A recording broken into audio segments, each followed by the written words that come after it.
Assalamualaikum warahmatullahi wabarakatuh. Puji syukur kita panjatkan kehadirat Allah Subhanahu wa Ta'ala.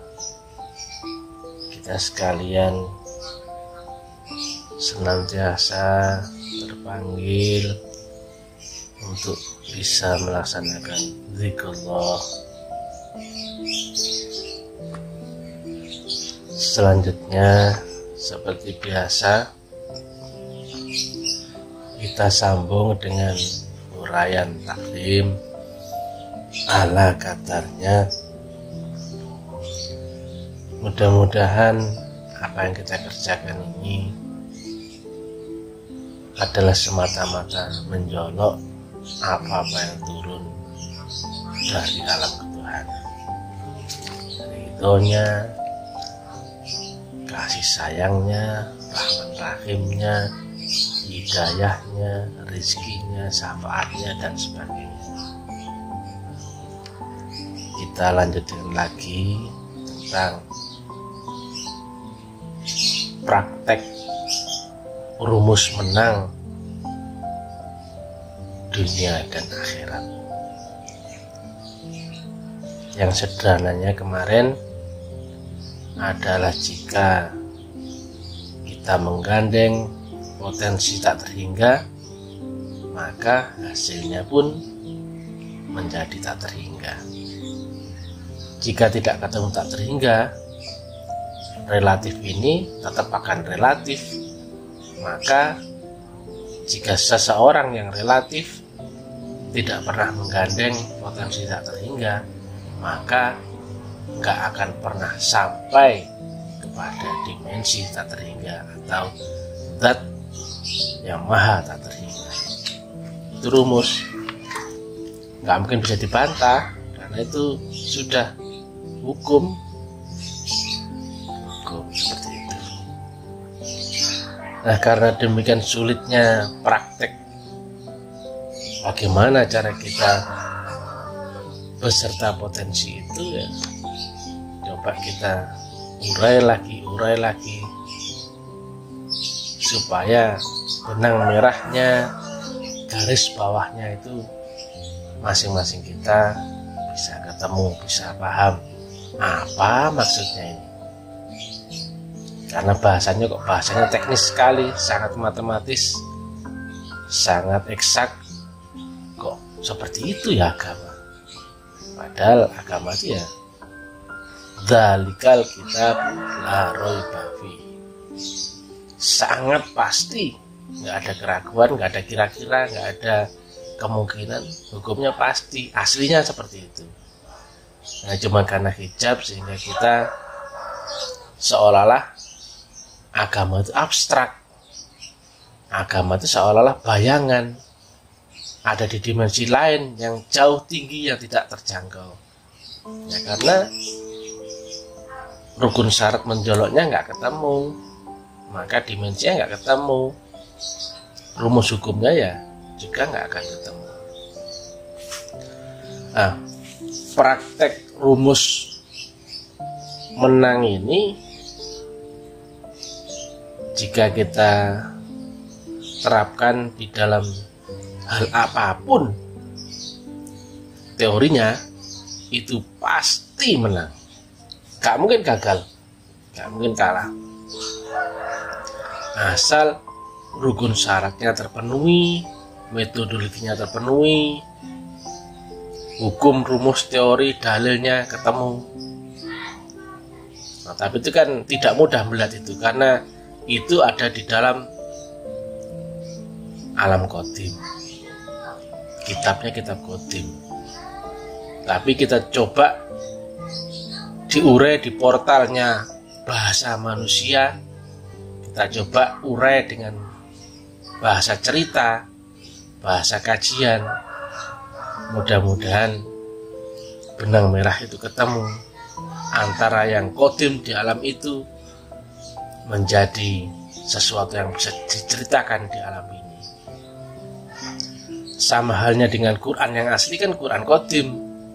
tetapi lewat portalnya Nabi Muhammad sehingga berupa kitab mushaf yang 30 juz.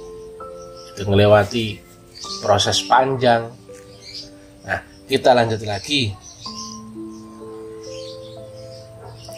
Rumus menang ini bisa dipakai di semua tujuan, di segala hal. Asal ada rumus, asal ada standar bakunya. Nah, seorang manusia yang memakai rumus ini mesti sebelumnya terlebih dahulu ditanamkan potensi nur yang mutlak, yang berupa nur iman dan nur kitab. Tanpa syarat rukun itu ya nggak ketemu. Mau dicari model apa ya nggak ada, karena hubungannya nanti akan terjawab di penjelasan berikutnya. Setelah ketemu potensi yang ditanamkan di dalam kolbu,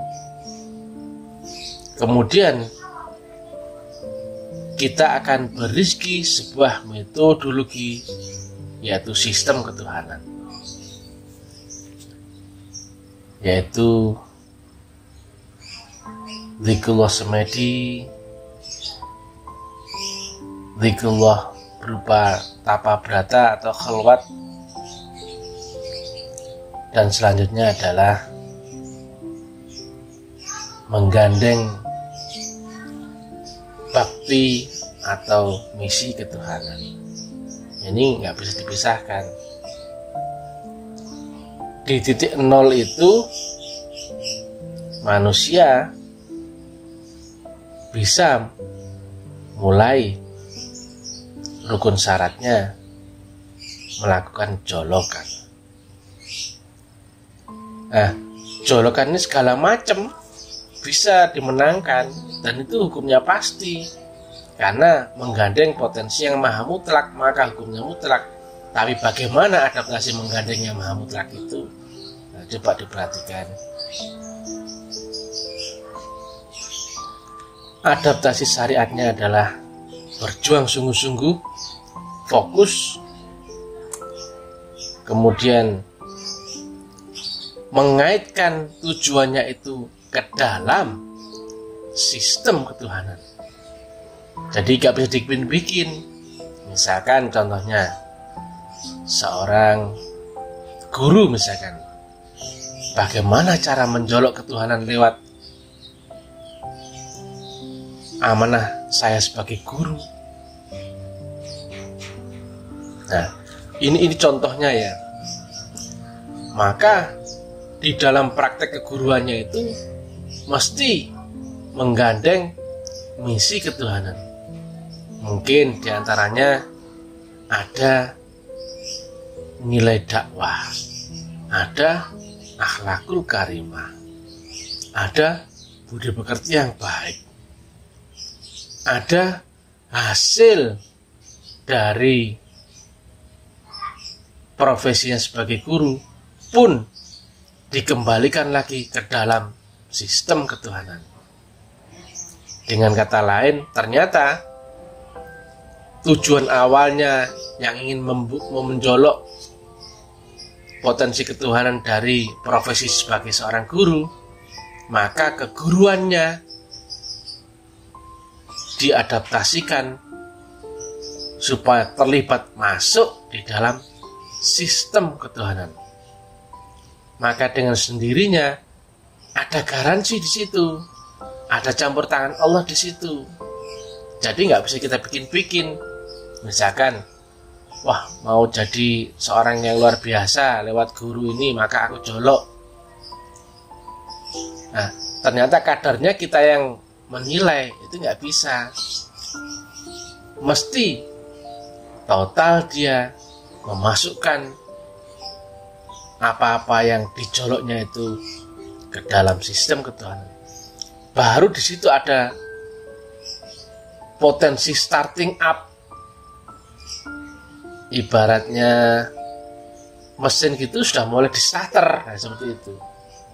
ada tenaga dorong awalnya. Jadi adab syariatnya untuk menjolok di profesi guru ya mulai menjadi guru yang baik, guru yang jujur, amanah, yang mati-matian di situ, memperjuangkan muridnya, menjunjung sekolahnya, kemudian membaktikan hasilnya juga dikembalikan untuk melibatkan diri di dalam sistem ketuhanan. Sedangkan adab hakikatnya adalah berabit akan potensi yang mutlak itu. Nah, menyertakan potensi yang mutlak itu kan nggak mudah. Maka adaptasinya adalah kita merendah serendah-rendahnya, karena adaptasi untuk kenal dengan zat yang mutlak, maka dibandingkan yang mutlak, maka seluruhnya itu nol. Itu masalahnya. Maka untuk menghadirkan potensi yang mutlak, maka kita ini mesti nol dulu.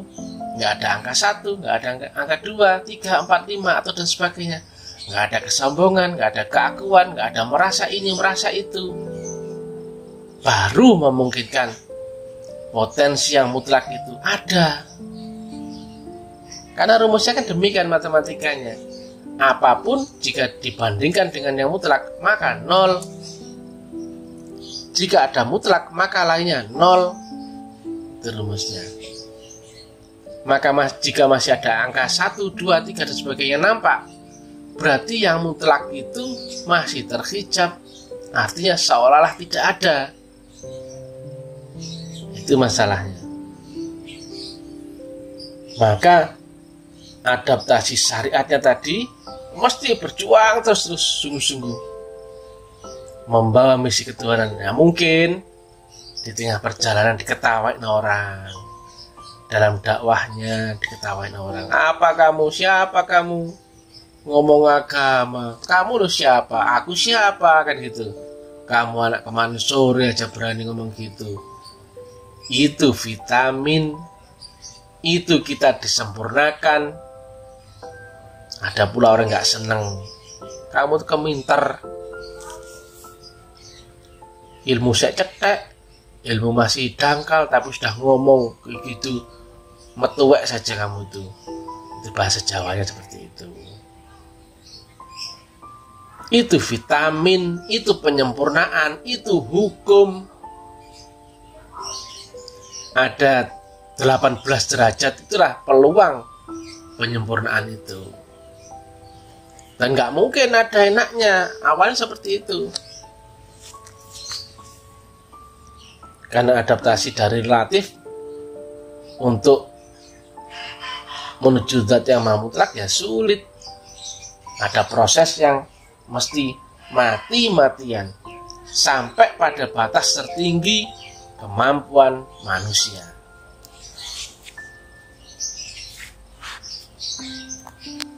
Yang disederhanakan adalah dalam kalimat berjuang dan berkorban yang mati-matian. Jadi nggak sampai capek. Jangan takut menderita, jangan takut disalahkan orang, jangan pula takut gagal. Karena nggak mungkin ada sukses sebelum lewat perjuangan, nggak mungkin. Nah, hukum dua gaya itu syariatnya tetap maju saja dengan niat yang baik-baik. Sudah, diterima orang nggak diterima orang, maju saja. Disukai orang nggak disukai orang, maju saja. Dipercaya orang atau nggak, maju saja. Dibantu orang atau nggak, maju saja. Dengan tanpa meminta bantuan orang lain kecuali Allah Ta'ala. Karena orang lain sudah bukan mutlak, yang kita tujukan yang mutlak. Maka fokus saja. Yang kita sertakan itu adalah adaptasi kepada yang mutlak, bukan yang relatif lagi. Terus menerus dua gaya itu ketemu, terus gaya syariat dan gaya hakikat di level 1, terus naik di level 2, terus naik ke level 3, terus naik ke level 4, terus mati-matian. Itu berbanding lurus dengan makom usaha manusia. Terus level 10, terus level 20, terus sampai pada titik tertinggi kemampuan, batas kemampuan manusia, maka terhentilah dia. Nah, terhenti ini bukan karena dibikin-bikin, tapi karena sudah terhenti dalam satu kondisi. Maka yang berlaku selanjutnya bukan lagi hukum syariat, bukan pula hukum hakikat, tapi berupa hukum reaksi Allah. Tadi kan masih hukum aksi, maka selanjutnya yang terjadi adalah hukum reaksi Allah atau yang biasa disebut ma'rifatullah. Ada jawaban Tuhan yang turun langsung dari langit. Nah itu, makanya nggak mungkin kita menang dunia pakai cara dunia, nggak mungkin, karena kekalahan itu ternyata ada di dimensi lain. Walaupun menang di dunia ternyata kalah, nggak bisa kenal Tuhan, nggak bisa naik mi'raj, kan gitu. Begitu pula pelaku kerohanian yang nggak hati-hati, walaupun sudah tahu alam hakikatullah, tapi kalau tidak pas adaptasinya, bahwa untuk menghadirkan yang mutlak mesti 0 dulu. Kalau masih ada angka 1, 2, 3, itu pun tertolak. Itu rumus. Karena apa? Jika ada yang mutlak, maka yang lainnya itu 0. Bahkan benar salah pun sudah nggak ada ketika dibandingkan dimutlakan, kan begitu. Min 10 dimutlakan sama dengan plus 10 dimutlakan, kan sama dengan 10 juga. Itu real matematikanya. Nah, kemudian ketika kita praktekkan, contoh tadi sebagai profesi guru, sebagai guru yang baik, kemudian dirabitkan, menyertakan potensi yang tak terhingga itu, yang adaptasinya ada di dalam sistem ketuhanan, yang syariatnya juga menggandeng visi misi ketuhanan, yang kemudian menggandeng, memasukkan urusannya itu, dimasukkan pula ke dalam lingkaran sistem ketuhanan, maka seolah-olah kita ada di dalam garansi Tuhan itu sendiri. Seolah-olah Tuhan berkepentingan di dalam gerak-gerik kita, maka alam ketuhanan pun akan menyertai kita. Kalau sudah begitu, itu teorinya. Tapi prakteknya ada, pasti ada titik makrifatnya, itu ada, yaitu ketika melewati puncak tertinggi dari makom usaha manusia, juga puncak tertinggi dari kepasrahan manusia, baru situlah ada makrifatullah. Ini makrifat yang kita tinjau dari kajian kuantum kuantum hukum lah, seperti itu. Jika ada dua gaya yang saling ketemu, maka akan ketemu gaya baru, yaitu kuantum sendiri. Nah, itu barulah nanti akan ketemu kemenangan. Tetapi menang ini pun tidak berarti identik dengan akal ke kanan yang berupa baik, menang, sukses atau apa. Enggak. Itu sudah menang, pasti menang jika di dalam lingkaran itu. Tapi belum tentu menang itu cocok dengan akal kita, itu masalahnya. Tapi menang, karena menang menurut Allah belum tentu menang menurut manusia. Contohnya Nabi Muhammad menang, tapi nyatanya kan diusir orang, dihina orang, hidupnya fakir, hidupnya miskin. Beliau seorang buta huruf. Beliau juga melewati proses yang bertubi-tubi. Jika diartikan menang itu sukses, menang itu keramat, menang itu jabatan, maka ternyata Nabi Muhammad gak punya itu. Padahal beliau dimenangkan Allah. Tetapi makanya di dalam proses itu jangan kecil hati. Walaupun kok begini, maju saja, itu tuh belum selesai, itu masih proses. Nah, itu perlu dilatih terus menerus adaptasinya. Baru nanti akan ketemu teorinya di dalam dirinya. Kemudian teori itu menjadi rumus itu menjadi hukum, dan hukum itu bisa menjadi ayat. Yang ayat itu mengkristal menjadi sebuah keyakinan yang mutlak, yang tidak ada sedikit pun keraguan di dalamnya, karena sudah melewati proses uji yang bertubi-tubi, bertingkat-tingkat dimensinya. Akhirnya yang mengetahui ayat itu ya hanya pelaku-pelaku di jalan kerohanian. Jadi nggak mungkin membaca kitab di alam qadim, di alam rohani hanya lewat dimensi syariat saja, nggak mungkin. Atau pula hanya lewat hakikat saja juga nggak mungkin. Karena rumusnya hanya ketika ketemu dua gaya, maka baru memungkinkan muncul adanya resultante atau gaya baru. Mudah-mudahan manfaat.